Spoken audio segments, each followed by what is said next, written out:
Employers today want to hire people that have a defined skill set.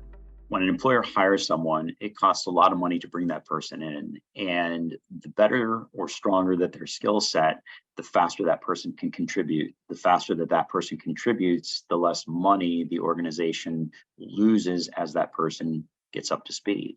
So organizations, companies, businesses today are looking to verify that the skills that a person says that they have are indeed real. It's very easy for a job seeker to put on their resume that I have a certain skill when in reality I may not. And if the employer brings that person in and that person does not indeed have that skill, then the employer has several options, one of which might be to train the person, which will cost money. One might be to let the person go, which means that they've lost money. One might be to let the person develop on their own, but none of those are optimal situations. In economics, we have a concept called imperfect information. And this is a great example of imperfect information. I don't know if what the person says about their skills is correct or not.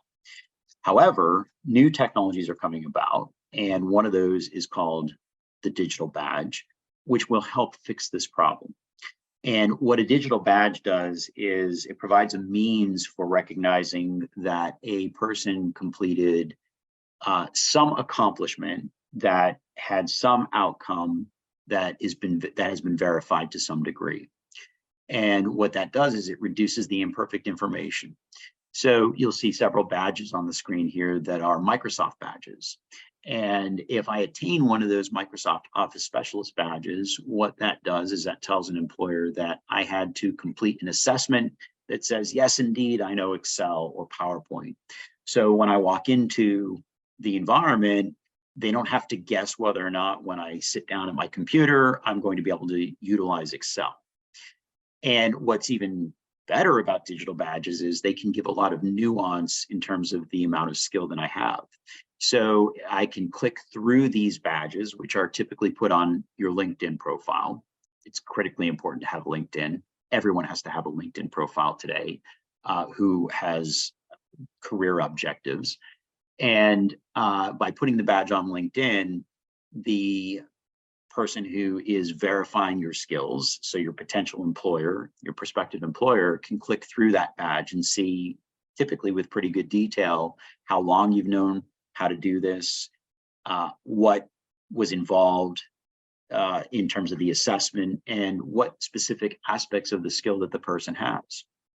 Microsoft Excel is a great example.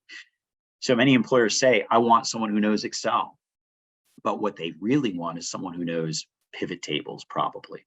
That's probably one of the most in-demand skills today. Any ability to dissect and analyze data.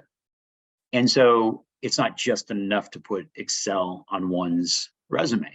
You should be noting all the specifics. But the problem is a resume is generally 1 or 2 sheets of paper. So it's hard to note all the nuance for that skill that you have, but the badge does just that.